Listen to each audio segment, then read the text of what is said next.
Hey, welcome into episode 2 of Shockerland. I'm Billy. This is Kyle. Glad you're with us. Thanks for joining us again. We are into the season now. The Wichita State men's basketball season is underway. We're excited about it. Got 2 games under their belt. They're 2-0, undefeated. So what we want to do in this episode is we want to talk about what we've seen in the first 2 games, maybe some good, some bad, and what we can take away from 2 really blowouts.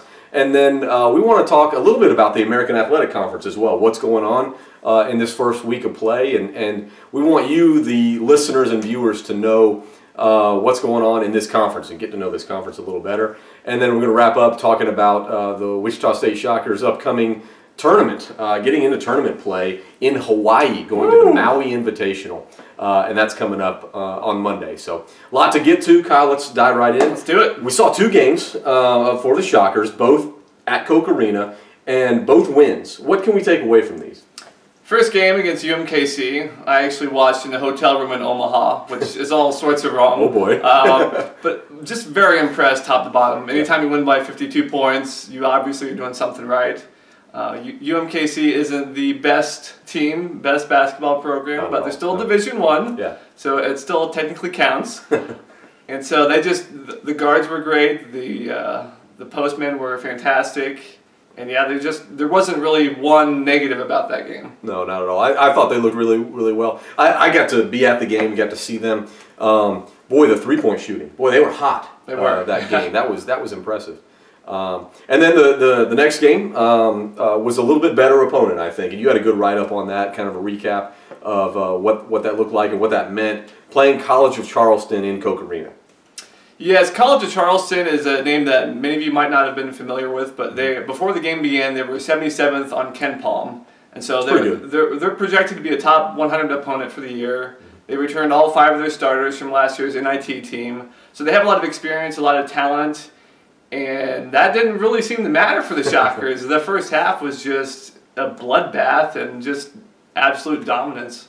Okay, so from the first week, do you have say like a player of the week? I didn't ask you this beforehand, putting you on the spot, but do you have a player of the week, a guy who stand out to you? I think Darrell Willis would have to be number 1 in my book. He was just phenomenal in both games, offensively and even defensively, which is something that he struggled with last year a little bit. Last year he started strong in the non-conference and then kind of faded as the year went by. But he seems quicker. He seems has better post moves. Defensively, he's had some great plays. So I've been very impressed with him. Double-double in the first game, then I think something like maybe 14 points the second game. Contributed, both ends of the floor.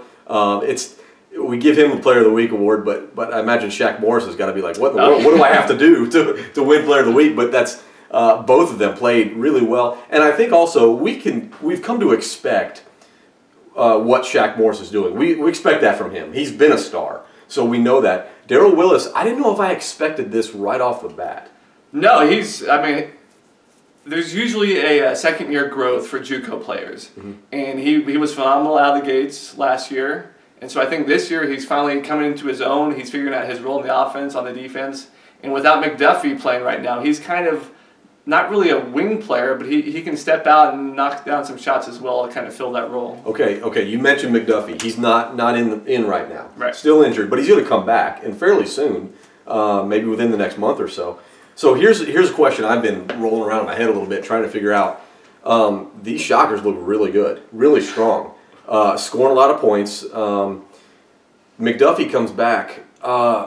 Where do you put him? Who do you pull out of the starting 5? What spot does he have? And I don't really know the answer to this. Where does he fit in this lineup? That's a phenomenal question. Yeah. I mean, he can play either the 3 or the 4. So right now you have Zach Brown and Darrell Willis in those 2 spots. Brown hasn't really done a lot offensively these first 2 games, but he is the team's best defender. He always takes the best offensive player on each opponent they face. So I don't think you can really sit Zach. But at the same time, Willis is playing so well right now that how can you sit him? Yeah, and well, Zach Brown, you mentioned he's not a scorer, but I don't think you don't need 5 premium scorers. We have the score. I mean, Willis has proven he can. Shaq Morris can score at will if he wants to, I think, at the post. And then you've got some great shooters in the backcourt.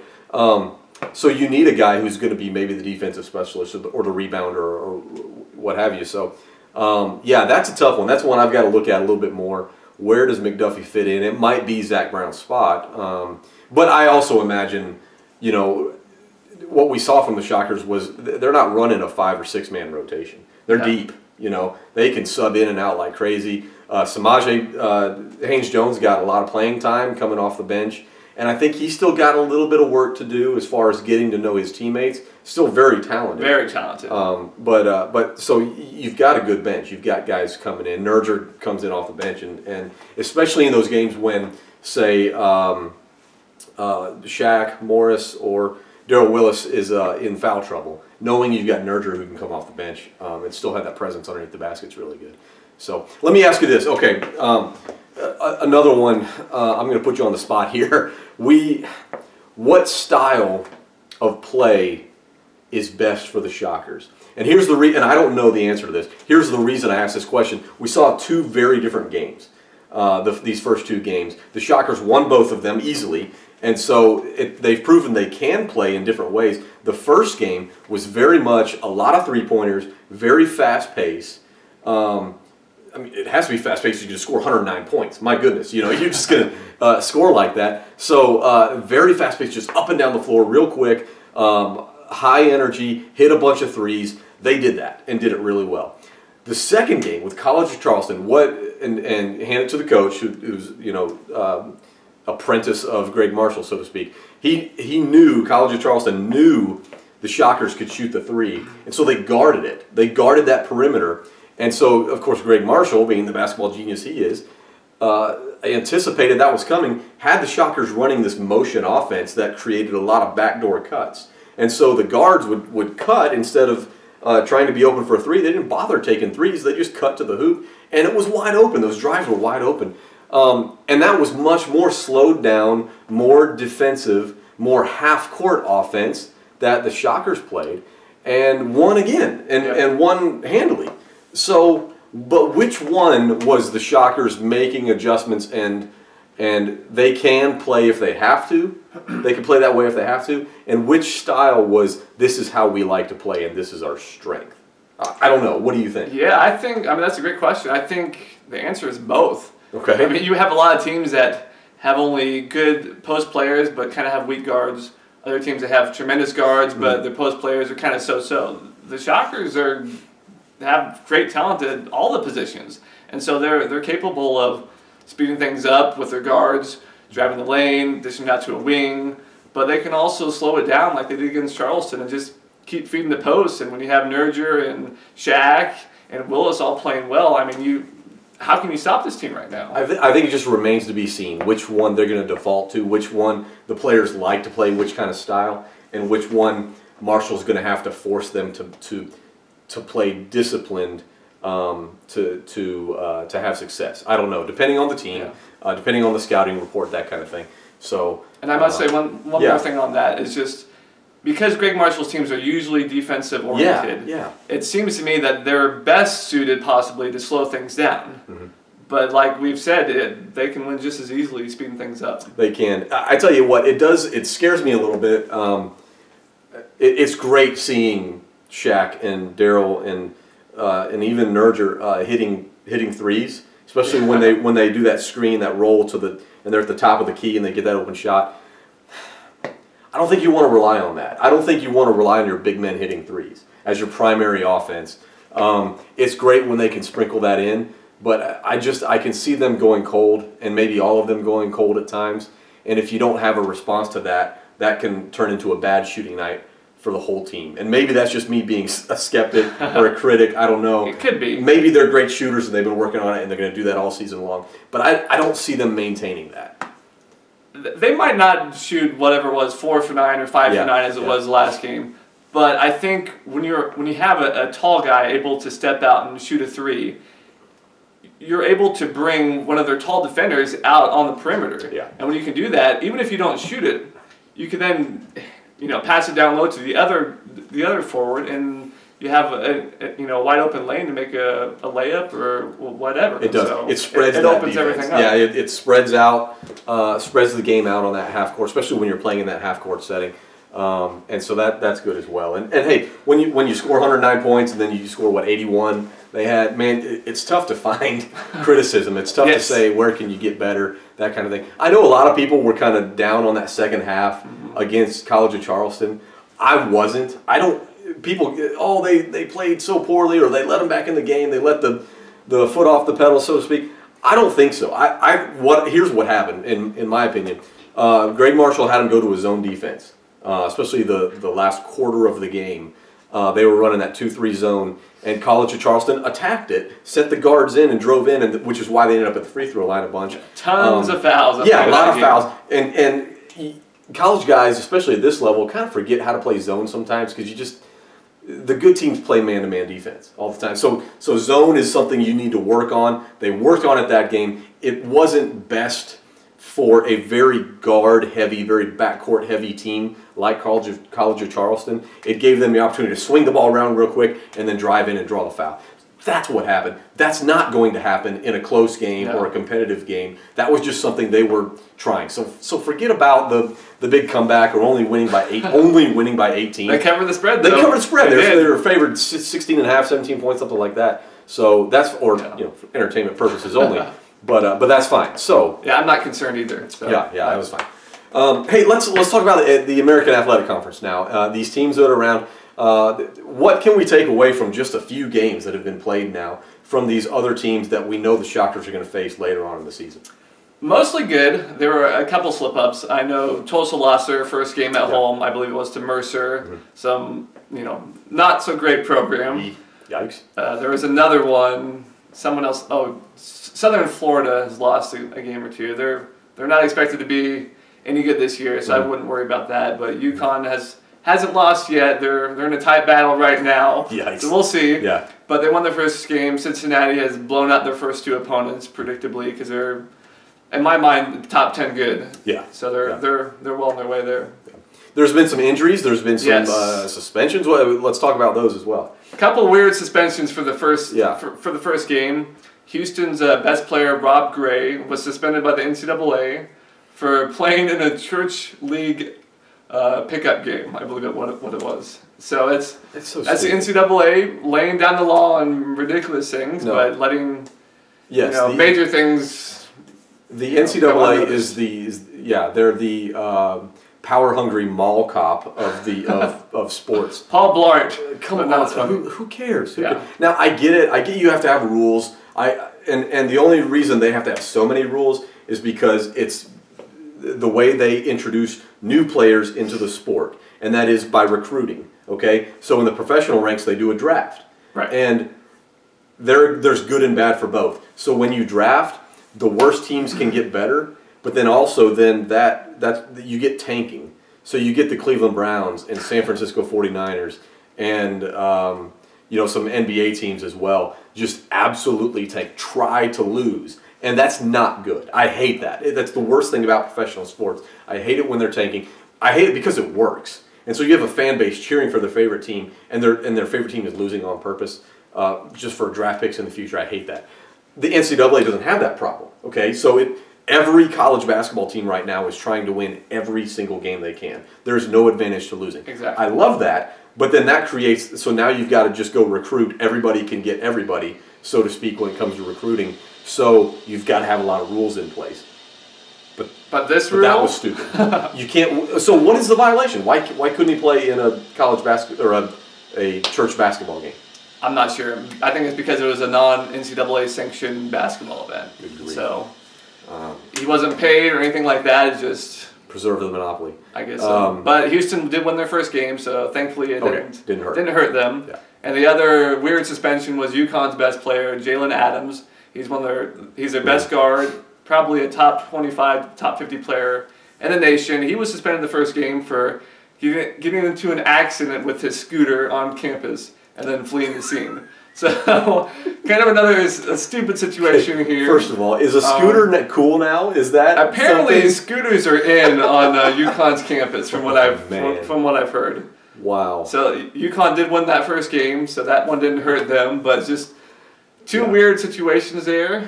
Yeah. And then, of course, Central Florida had a key injury as well. Yeah, they've got some injuries that are tough. Thinking of they've had 2 guys now, I think.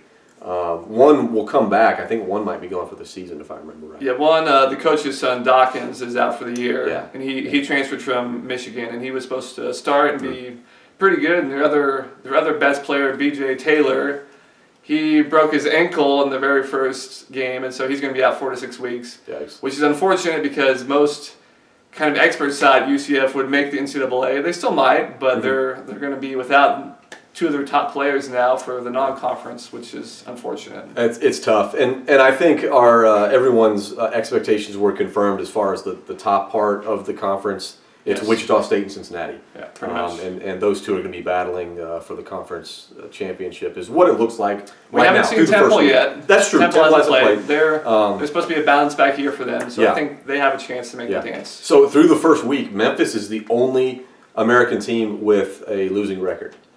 All of the other ones is at least 1-1, if not better.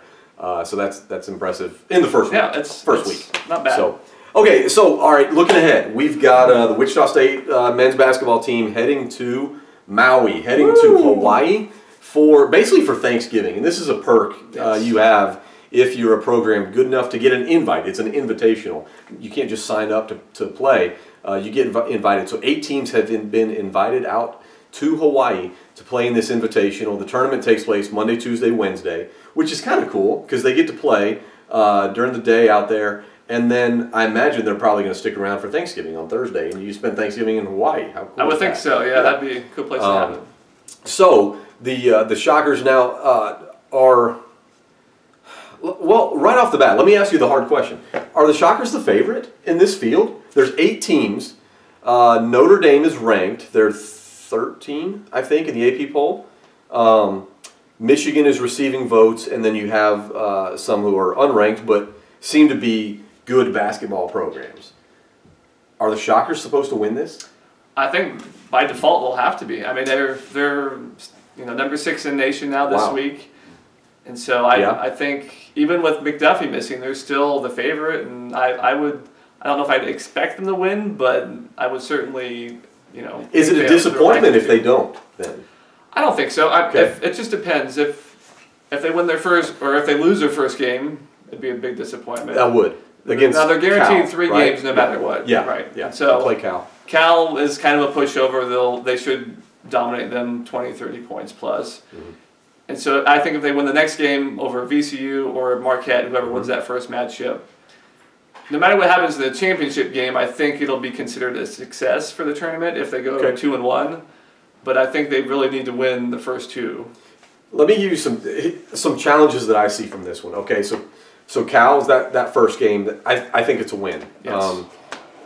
For what it's worth. I believe Cal lost their first game too at home with some bottom feeders, so they're not very good. So then you got either Marquette or VCU. Both have a reputation of good basketball programs. Yes. They're basketball schools. That second game, is at 8:30 in the morning Hawaii time. They will be playing at 8:30 in the morning. College kids. Wow, that makes no sense. Yes, I never got up that early in college. Yikes! Never. So you're getting to the arena at what, 7:30? 7? Yeah, at least I'd say. I think that might be a factor. Now it's on both teams, but if you're not a morning person, my goodness, can you imagine how empty that arena is going to be? They're playing 4 games every day, so somebody has to take that draw. And it's ESPN, right? I think. Yeah, ESPN channels are covering it. They're the ones setting the schedule, ESPN, and they do an invitational on. It's Thanksgiving week, so thinking people might be off work or taking vacation and can watch basketball during the day. But yikes! Okay, so you got to do that. And then the championship game is 10:30 at night, our time, Central Time, if I'm not mistaken. People were complaining about 8 o'clock at night for the Charleston game. Yeah, and how late that was. That'll be tough for some of our fans for sure. 10:30 on a Wednesday. if they get there, and I think they will. I think they should. I think the bracket is set up for Wichita State to easily get to the championship game. To be honest with you, because Notre Dame is in the other one, Michigan is in the lower one as well. I think it'll come down to those two, and we'll see. It's tough to rely too heavily on rankings this early in the season because you just don't know. No. It's all speculation. So, it's tough to think this way, but it sounds like it. We're expecting the Shockers to win this tournament. I think so. I mean, if you had to put money on them for entertainment purposes only, obviously, I think the Shockers, you'd be foolish not to pick them. I didn't look at the Vegas odds for that. I looked that up to see what that is. But what's interesting to me is, so a year ago, they were in a similar tournament. It wasn't Maui. Was this Bahamas a year ago? Yes, I think last year was Bahamas. Yeah. So they were not favored, and they lost 2 out of 3. Now it was two quality. It was Michigan State and Louisville. Two quality games there. But to go from losing 2 out of 3 to now being the tournament favorite in a Hawaii invitational tournament on ESPN with at least one nationally ranked team you're going against. That's a jump up. Maybe this is me. Maybe I'm the problem here. Maybe I've just for so long looked at Wichita State as a quality team but an underdog team that everyone counts out. Have we moved on from that? Are we not in that anymore? I think we most certainly have moved on. I think we're now a top 25 program for sure. Mm-hmm. And so obviously this is a kind of a perfect storm year just for how good the Shockers are. Yeah. But I think you're going to have to keep seeing the Shockers from now on as not the underdog, but as the favorite for 95, 99% of the games. Sure. Well, and this tournament, even if we expect them to win it all, this tournament will be telling for me because the first real test. Really. Yes, and the first game was a fast-paced shootout, bunch of three-pointers kind of game. Shockers won that. Second game, defensive battle, half-court set, slow it down. Shockers won that. Okay, this tournament then is play 3 games in 3 days, meaning Greg Marshall doesn't have time to do full scouting on every team and give a full scouting report and have multiple practices to prepare for the next game. And during the season, that's what you can do. During the season, you can look ahead and say, okay, we have 3 days now, 4 days, whatever, to get ready for the next game. Let's have some practices. Let's tell the players what to expect. Let's give a scouting report, all that, and take days to absorb that.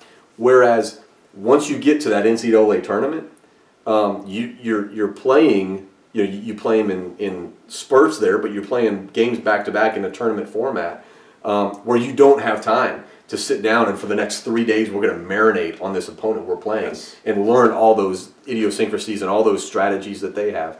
So how do you do that? How do you prepare? Do you think Greg Marshall has 8 scouting reports for every single team in this tournament?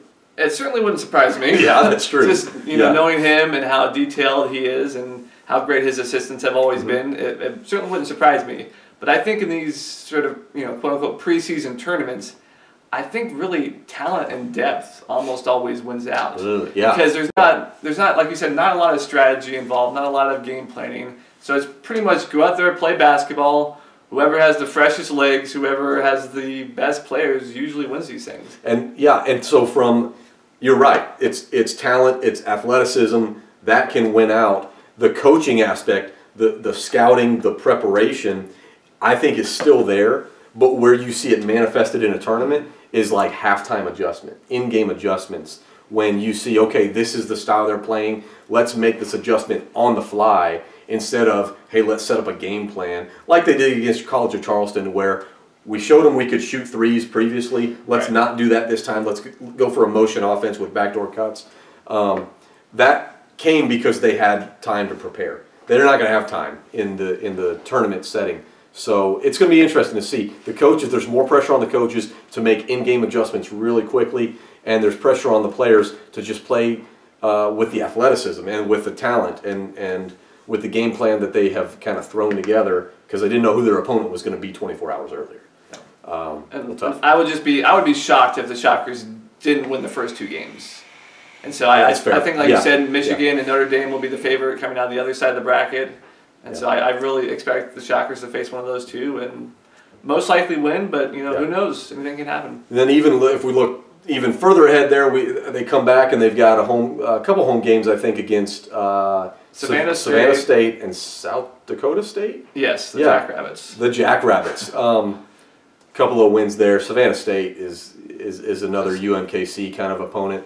Borderline Division II team. Yeah, I don't know much about South Dakota State at all. I know they have a very talented guard. I believe his name is Mike Dom. Don't quote me on that for sure. He's got all. But he's one of the right best players in the nation. He's really. I think he was number 1 or number 2 in scoring last year.